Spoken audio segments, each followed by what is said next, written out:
That's okay. No. Hare Krishna. How good is it?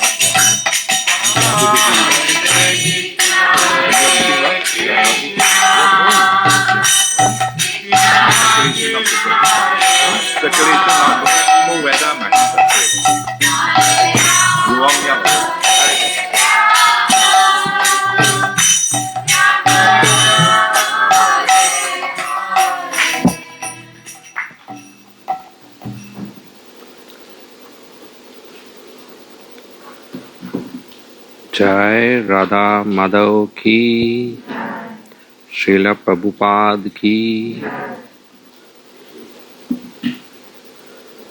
ओम नमो भगवते वासुदेवाय।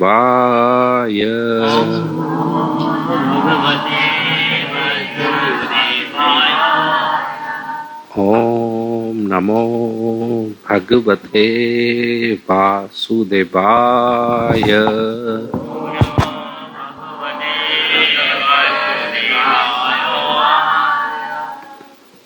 ओम नमो भगवते वासुदेवाय।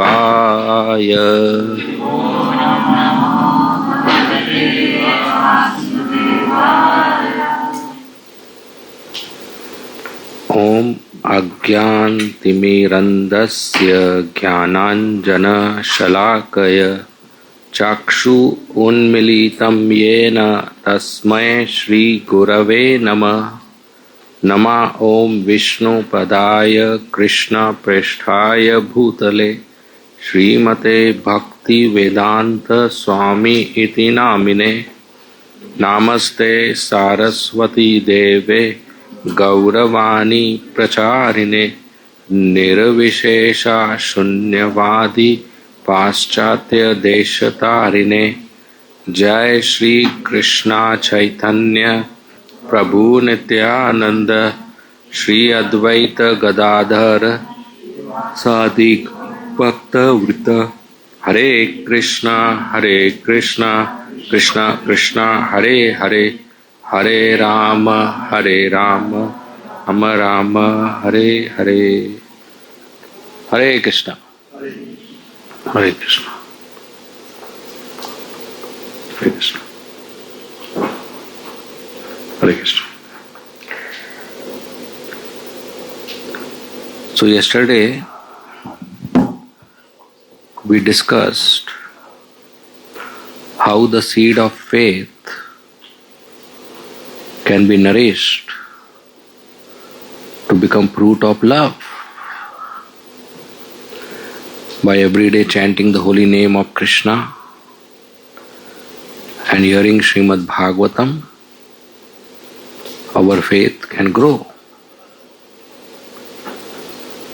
And one more aspect of spiritual life is to do service.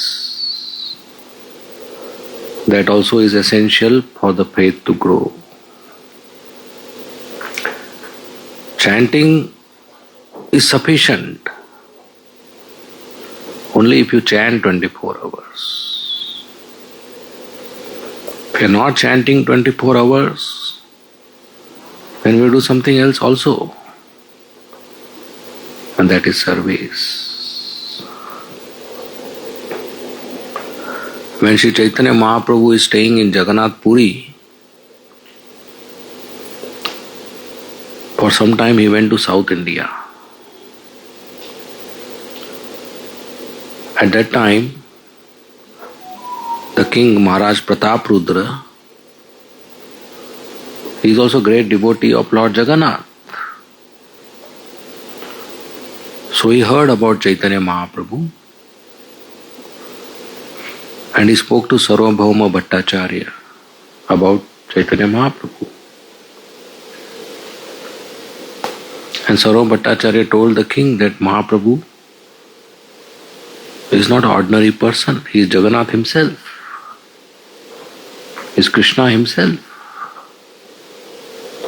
Earlier Sarvabhauma Bhattacharya also didn't had faith on this.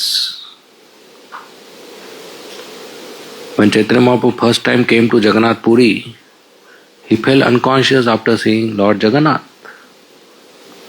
So Sarvam Bhattacharya arranged for Chaitanya Mahaprabhu to pick him up and take to his house. And there the devotees headed by Nityananda Prabhu arrived and he fed them prasad. So Chaitanya Mahaprabhu is a very young sannyasi. His age is at that time 24 years. And Sarvam Bhattacharya is his grandfather age. And Sarvam Bhattacharya is very big scholar. There is nobody like him in full India. There is Guru, there is Acharya, there is Bhattacharya. He had a very big title, very high title. He would even award sannyas diksha to many devotees in Shankaracharya Sampradaya. He was a Mayavadi, Sarvam Bhattacharya. So he told Chaitanya Mahaprabhu, look, you have taken sannyas at very young age. At this age, it is not easy to control the senses at age 24. But I can help you maintain sannyas by teaching you Vedanta Sutra. Chaitanya Mahaprabhu said, you are my father figure and well-wisher. Whatever you wish to do, please do. So continuously for 27 days, Sarvam Bhattacharya every day taught him Sharirik Bhashya, the Mayavad commentary on Vedanta Sutra. 27 or 29 days. Then at the end, Sarvam Bhattacharya told, since last so many days I am speaking to you this high philosophy, but you don't ask question. Neither you make any expression which I can understand that you are understanding what I am saying. Neither you shake your neck or head, nor you make your sound, something you should do. How will I know you understanding? If you don't understand, you ask question. If you understand, have some expression that you understand. There should be some change in facial expressions. If you hear class and your smile or your doubt is visible on your face. But Chaitanya Mahaprabhu was without expressions.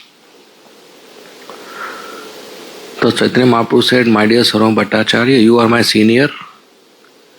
So because you are instructing me, so I am hearing this. But as far as Vedanta Sutra is concerned, I already understand it.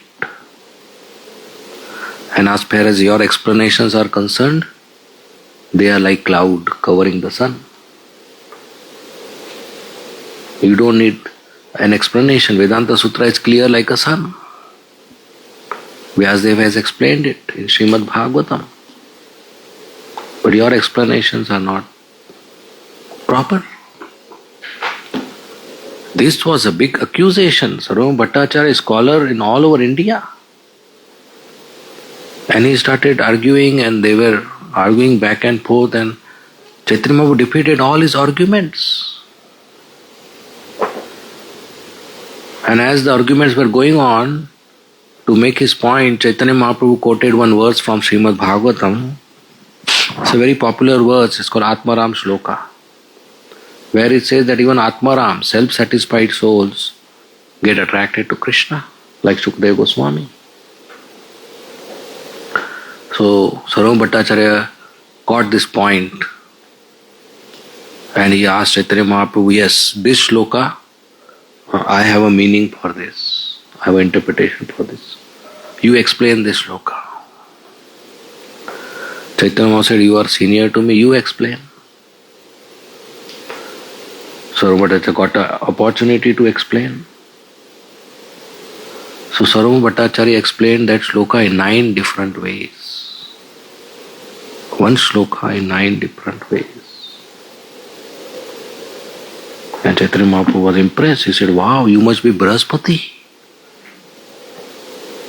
No ordinary soul can explain one shloka in 9 different ways. You must be Brahaspati.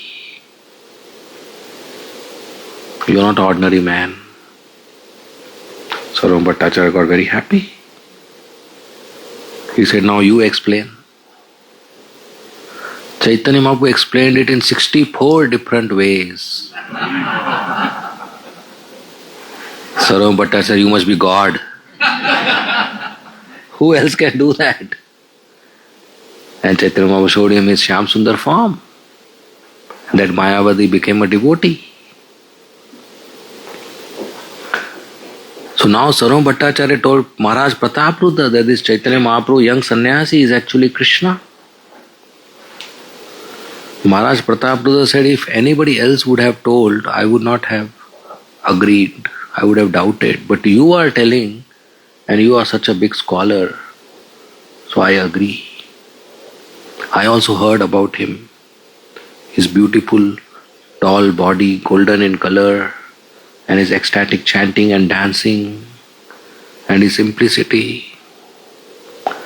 So, my dear Sarvam Bhattacharya, can I have darshan of the lotus feet of Chaitanya Mahaprabhu? Sarvam Bhattacharya, he is very strict sannyasi. He doesn't meet any king or wealthy people or any person involved in sense enjoyment. But I will talk to him. So when Chaitanya Mahaprabhu came back from South India, Maharaj Prataprudra arranged Chaitanya Mahaprabhu's accommodation near Jagannath temple. So Sarvam Bhattacharya welcomed Chaitanya Mahaprabhu to his new accommodation. And there were many people who had told Sarvam Bhattacharya that we want to see Chaitanya Mahaprabhu. So all had come. Bhavanand Rai, his 4 sons, including Vaninath Rai, and Kashi Mishra, and Chandrasekhar Acharya, and many other devotees had come. So Chaitanya Mahaprabhu embraced all of them, spoke to all of them. They were very happy. So then when everything was settled, Sarvam Bhattacharya told Chaitanya Mahaprabhu, Maharaj Prataprudra wants to see you. He is a very great devotee of Lord Jagannath. He is a great Vaishnava. And he has great faith on you. So please award him darshan. Chaitanya said, no. He said, Sarvam Bhattacharya, what are you speaking? I am a sannyasi. What I have to do with the king who is into sense gratification, with opulent life and money and wealth and woman?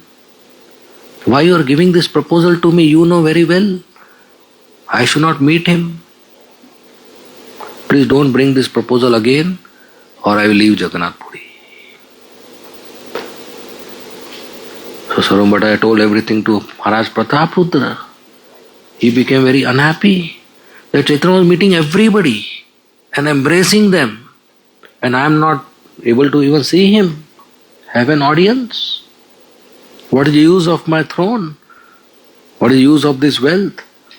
I am ready to renounce my throne, stop being the king, become an ordinary man, then though he will meet me. Sarvam Bhattacharya says, no, don't think like that. Chaitanya Mahaprabhu is very affectionate to you, but he is doing this to teach to everybody else that a person in renounced order should not be interested to make friendship closely with wealthy people. So he will be merciful on you, don't worry.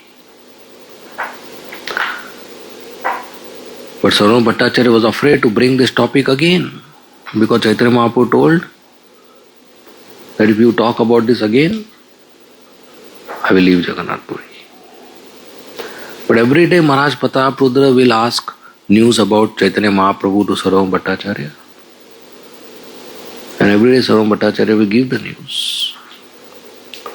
Eventually Ramananda Rai, whom Chaitanya Mahaprabhu met in South India, he came and he met the king.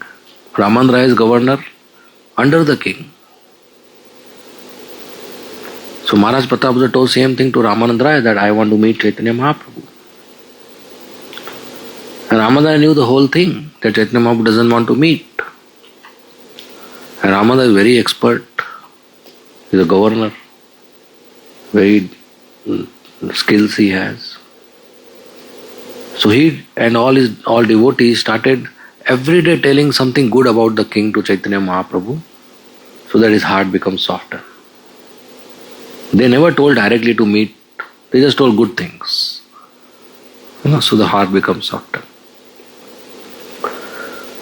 So Ramadai told Chaitanya Mahaprabhu, I met the king and I told him I want to resign from my governor job and serve the lotus feet of Chaitanya Mahaprabhu. Because Chaitanya Mahaprabhu requested Ramanand Rai to give up his job and come and stay with him. They were so close. So Raman said, the king was so happy to know that I am going to serve you. He said, you don't be governor, you serve Chaitanya Mahaprabhu, your salary will continue. He was so happy. He embraced me. He told me your salary will continue because you are serving Chaitanya Mahaprabhu. So the king is very nice. So he started making Chaitanya Mahaprabhu more affectionate towards the king. Eventually the devotees from Bengal arrived. As Sarvam Bhattacharya told Chaitanya king, the king arranged accommodation for all hundreds of devotees and prasadam and convenient way to take darshan. Everything he arranged. So all this was told to Chaitanya Mahaprabhu so that he becomes more and more affectionate. And then they told Nityanand Prabhu that Chaitanya Mahaprabhu is not meeting king and king is interested to meet. So much so the king wrote Sarvam Bhattacharya that I am ready to be a mendicant, a beggar, give up everything and stay in the forest. I just want one darshan of Chaitanya Mahaprabhu. So Nityananda Prabhu said, I will talk.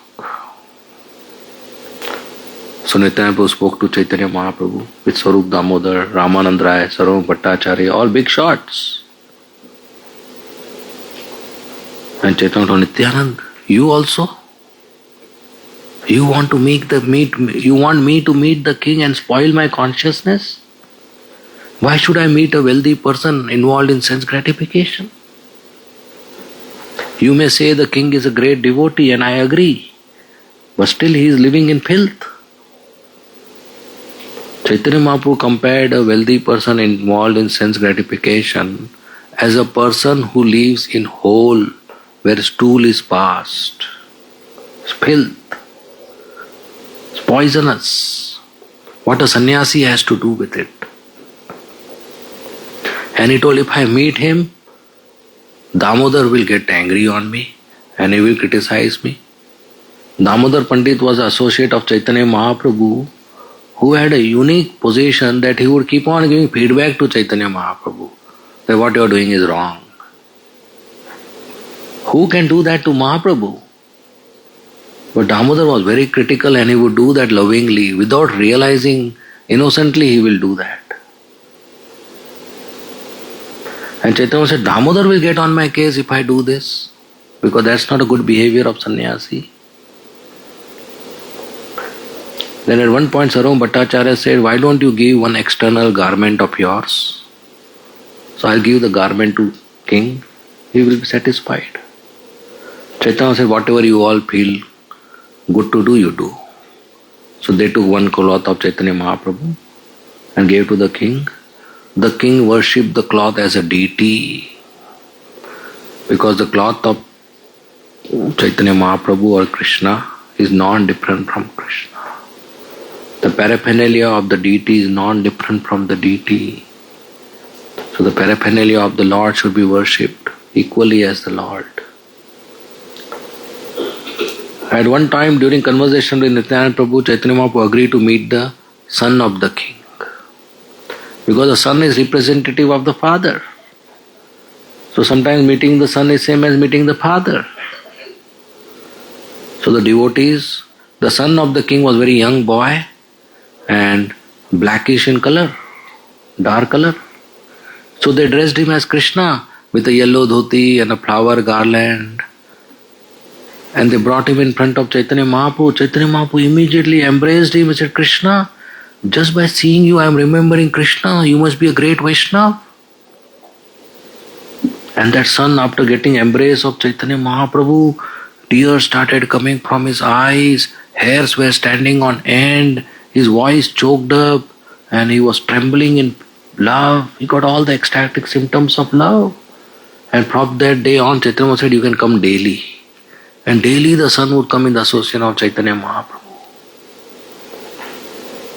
And when the son went back to the palace, and Maharaj Pratarapruta heard all this mercy, he embraced the son, he got ecstatic love.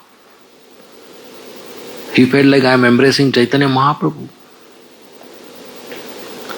That is how Maharaj Pratarapruta got mercy at that time. Then Rath Yatra came, and there were a huge crowd, millions of people. So Maharaj Pratarapruta arranged a very nice location so that Chaitanya Mahaprabhu and his devotees from Bengal can see the Pandu Vijay ceremony where Jagannath comes from temple to the Rath. And then Chaitanya Mahaprabhu made 8 Kirtan parties. And every Kirtan party a different location with lead singer and chorus and Mridanga and Kartal. They would do Kirtans, very tumultuous. And King Pratapuda took a golden broom and started sweeping the street in front of the Rath. And Chaitanya Mahaprabhu saw this. And Chaitanya Mahaprabhu's heart changed. When he saw Maharaj Pratapuda, the king, the wealthy king, staying in opulence, is like a menial sweeper cleaning the road of Jagannath. He decided to give him mercy. And so much mercy he got that Chaitanya Mahaprabhu would dance in all the 8 Kirtan parties. But nobody knew. Everybody thought Chaitanya Mahaprabhu dancing in my Kirtan party. But he would dance in all 8 Kirtan parties. He expanded into 8 forms. And Pratarapruta saw 8 Chaitanya Mahaprabhu. He wanted to see 1 Chaitanya Mahaprabhu. Now he saw 8 Chaitanya Mahaprabhu dancing in 8 Kirtan parties. And he was shocked. He wanted to tell this to somebody. I saw 8. So he turned to Sarvabhauma Bhattacharya, said, keep quiet. Not everybody knows this. Only because you got mercy so you can see this. And he told Sarvabhauma Bhattacharya, advised him that when the Rath reaches Gundicha temple, Chaitanya Mahaprabhu will be very tired. So he will go to the garden to take rest.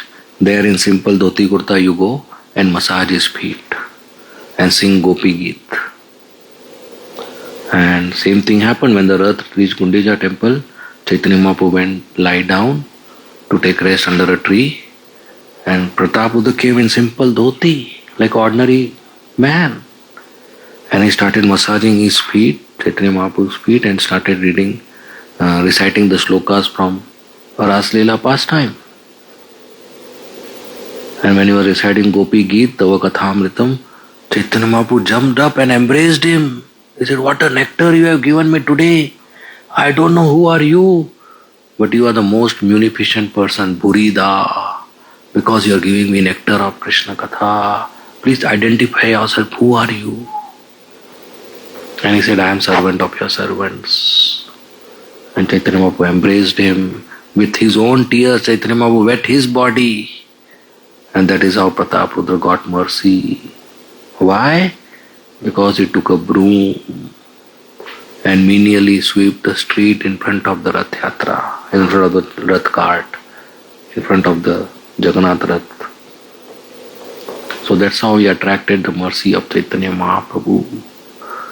Some service we have to do to attract the mercy of Krishna. The Lakshmi Devi is in Vaikunthas. Millions of Lakshmis. They stay at Narayana's palace. When Narayana goes out for a walk and Lakshmi Devi are in the palace and they see Narayana coming back, immediately they start dusting the palace, the walls and the pillars. Even though in Vaikuntha there is no dust. Why? So that Narayana sees some service we are doing. He glances on us favorably.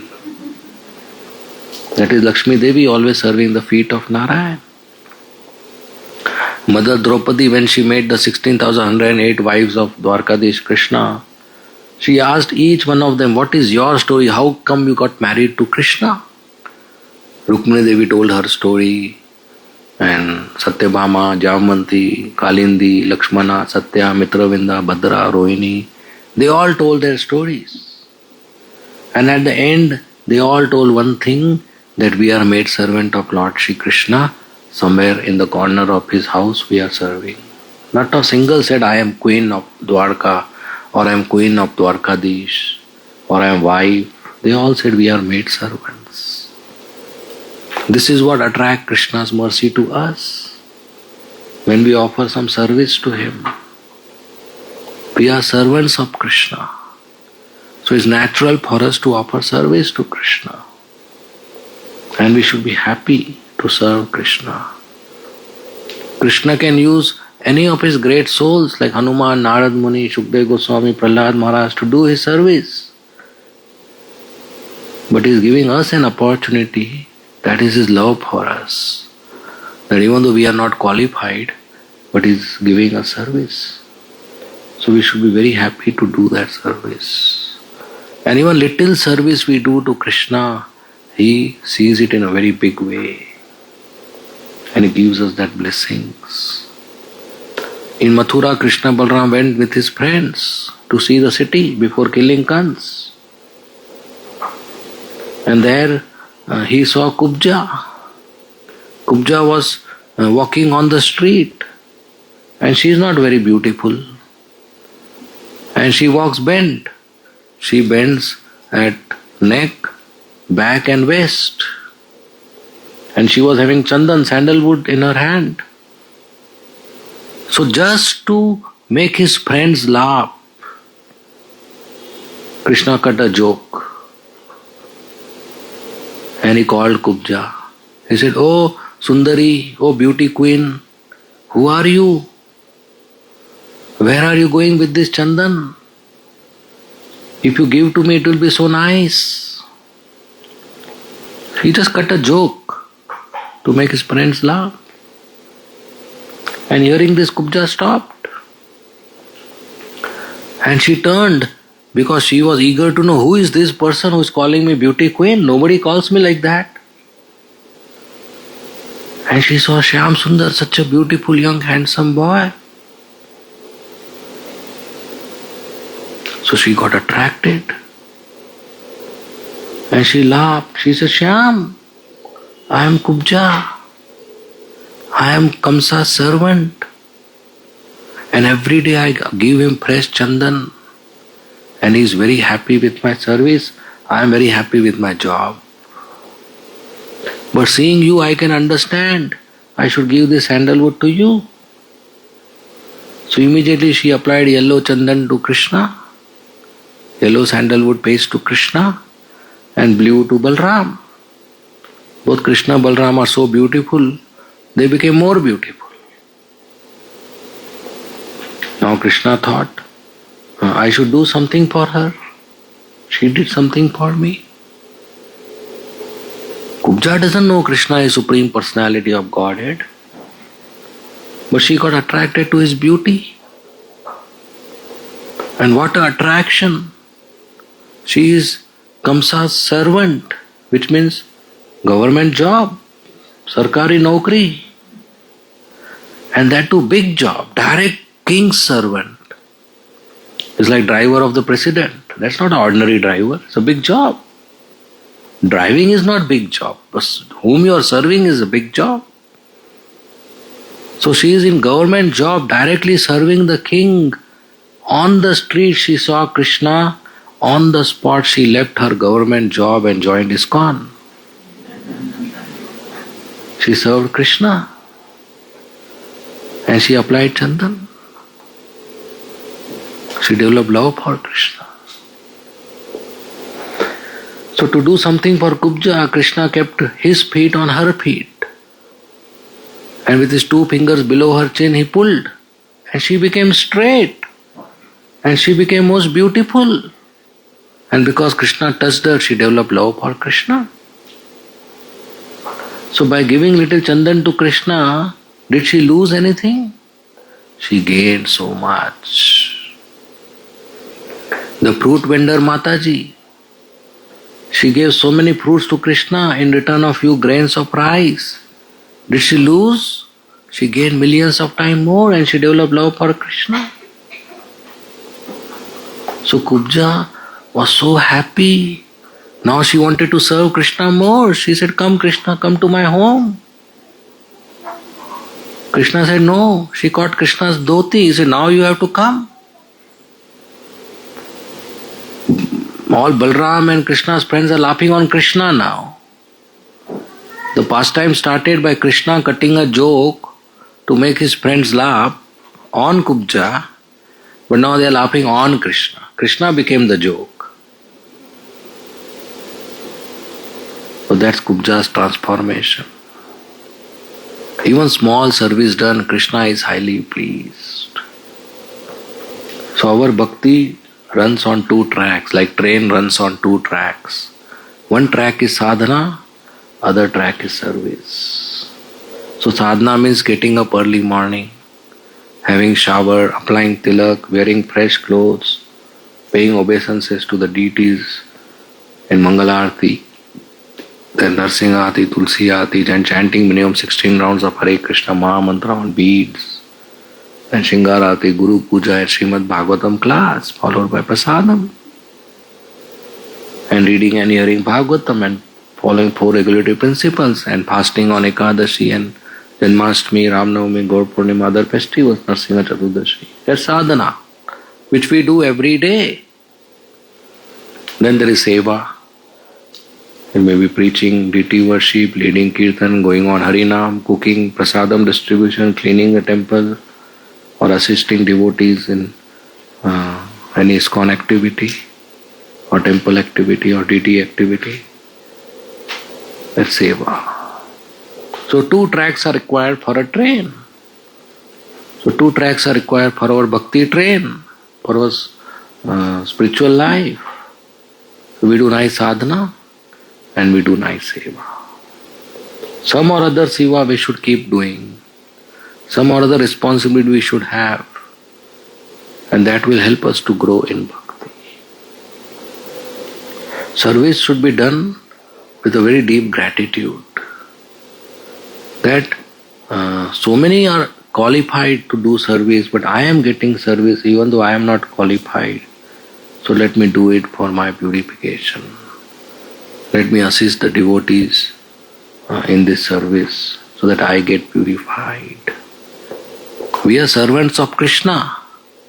We'll go back to the spiritual world and serve Krishna. That's only possible if we serve Him here. It's not that we don't serve here and one day we will go. What will we do there if we are not practiced? So we do service here under the guidance of pure devotees of Krishna, under the guidance of management of ISKCON. And in that way, we get practice, we get purified in association of devotees. So Prabhupada, he started this movement to give everybody an opportunity to serve Krishna. He started this ISKCON temple to give everybody an opportunity to serve Krishna. So this is a place where we all can come and serve Krishna together in nice friendly relationships. So we should do more and more service. Should do more and more preaching activities. More and more expansion. So that more and more people of earth become devotees. And that's why our Gaur-Nitai will be pleased. Srila Prabhupada will be pleased. So both sadhana and seva should continue nicely. And seva should be distributed so that everybody gets an opportunity. Everybody is a servant of Krishna. Everybody gets an opportunity. And that's how we grow in life, in spiritual life. So King Prataprudra is a very nice example that how we can attract mercy of Chaitanya Mahaprabhu, mercy of Krishna by service. And we see all the devotees in Bhagavatam, they have served Krishna. And we see Prabhupada himself today is glorified and worshipped because he served Krishna so well. And he created so many services for all the living entities. Today ISKCON is so expanded that any person who has any interest in any area of life he can get involved in ISKCON. Somebody is interested in singing, somebody is interested in dancing, somebody is interested in construction, somebody is interested in philosophy, somebody is interested in eating, somebody is interested in decoration, somebody is interested in books, sales, accounts, management. Any kind of interest somebody has, they can connect to Krishna through ISKCON. Such a nice arrangement Srila Prabhupada has made. So we should do service to Krishna and give opportunity to others to do service to Krishna. Okay, we'll end here. Thank you very much. Srimad Bhagavatam ki jai. Srila Prabhupada ki jai. Hare Krishna. Any comments or questions you may please ask.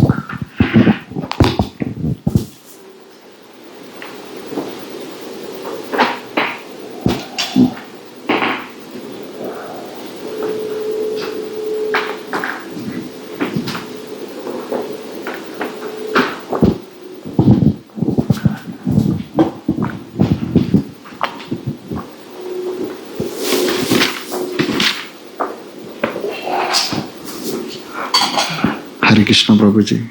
Hare Krishna. Very nice and interesting class, Prabhuji. Hare Krishna. Prabhuji, just want to know about Kubja and can you please explain some more information on Kubja? Who is Kubja? How Krishna met Kubja, on what basis, and any references? So that's all. As far as pastime goes, Krishna met Kubja on the street of Mathura. And as far as the tattva goes, Kubja represents Mother Earth. And her hunchback represents the burden on Mother Earth of the Asuras. And Krishna making her straight represents that he is going to very soon kill Kamsa and other Asuras. And the sandalwood represents the essence of Mother Earth is fragrance. Sandalwood has that fragrance. So that's the tattva behind.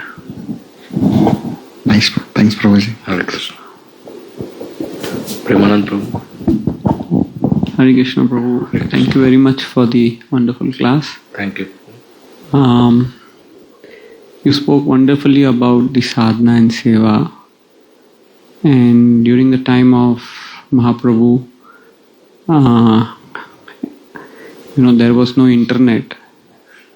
So how sadhana and seva, what role the internet plays, up to what limit in today's world with this? How do we discipline ourselves with against this monster? No role. There is no dependence on internet for sadhana and seva. It is just a technology, a tool which can be used in the service of Krishna.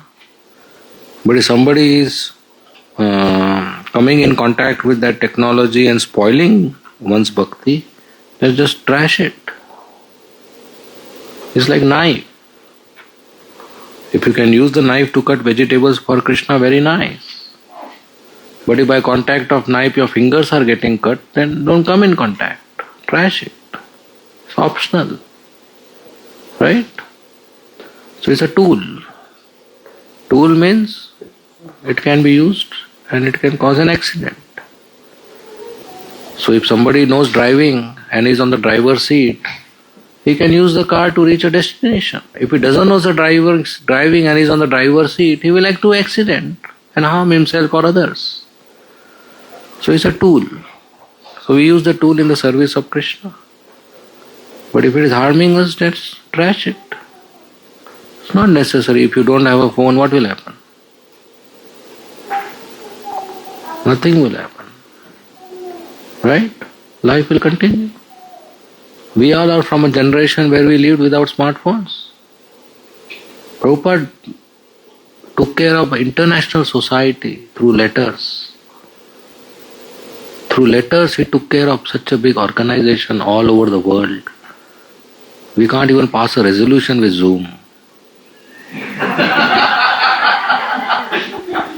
Right? Right? So it's optional. So if somebody can use it, fine. Not use it, then trash it. Not use. Individual. So ISKCON devotees are using internet. Like the class is on internet going for somebody to see. So that's fine use. That use can be done. People are on internet. Like we do Harinam in the city. Why? Because people are in the city. If suddenly people are some other location, we'll do Harinam there. So people are on internet, so we are doing preaching on internet. But it's not dependent. Sadhana though definitely is not dependent. Japa. Hare Krishna Prabhu, thank you for the class. Prabhu, in temple we have a lot of service. How to differentiate, means what is the minimum qualification required to do service? Means then, second thing is initiation is a must to do a temple service or not? Qualification doesn't require second initiation or first initiation or some assisting services like that, cleaning or something like that. So that eligibility criteria are in place by Prabhupada, that we should follow. And initiation, yes, is must. The ceremony is different from the process. Initiation ceremony is the day one person gets initiated and there's fire sacrifice and name is changed and japa beads are handed and everybody says Haribol. That's ceremony. But the process means surrendering to a bona fide spiritual master is must. So that surrender should happen, and Srila Prabhupada started the initiation ceremony or initiation so that that surrender is not just in our heart but is also expressed publicly so that we become serious. Otherwise, we don't take vows and our mind will cheat us. And tomorrow we may say, no, I don't want to do. So, surrendering to bona fide spiritual master is must. Accordingly, initiation is must. And the process of initiation, the process of surrender continues. Initiation is not one day event. It's a process of whole life where we have relationship of pariprashnena sevaya. We ask questions and we receive service, and by the transparent via media of spiritual master, Krishna's blessing and instructions come to us and our service goes to Krishna. As far as the ceremony is concerned, it is optional in the sense that one should be surrendered to Prabhupada's instructions when one is member of ISKCON as preeminent Shiksha Guru, and Diksha, GBC doesn't make it force or compulsory for everybody to take Diksha. Whenever one is ready, one can take Diksha. But for deity worship, initiation is must. Both the initiations. Okay? Yes. Krishna Chaitanya Prabhu. Hare Krishna Prabhuji. Hare Krishna. Prabhuji, Chaitanya Mahaprabhu says, Mayavadi bhashya sunle hole sarvnash. So, what lesson we learn from their conversation? Because as Chaitanya Mahaprabhu is with Mayavadi, Sarvam Bhattacharya. No, Chaitanya Mahaprabhu heard it patiently because he wanted to preach to him. And Chaitanya Mahaprabhu made him a devotee. Sarvam Bhattacharya became a devotee. So sometimes in preaching you have to hear the question so that you can answer. But we should not closely associate or eat or make friendship. Only for the purpose of preaching if we are qualified and mature. We should not go and attend a Mayavadi's class or read their literature. That will spoil our bhakti. Okay? Thank you, Prabhuji. Yes, ma'am. Mike.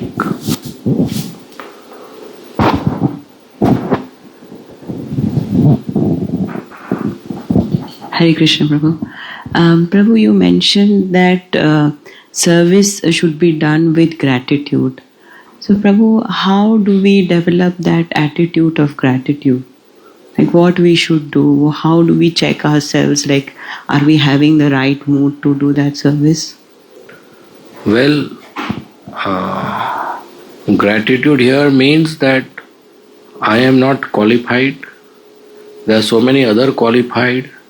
Still I am getting service. I don't deserve it. So I should respectfully do it. I am grateful to Krishna and the devotees to give me that service. Thinking that I am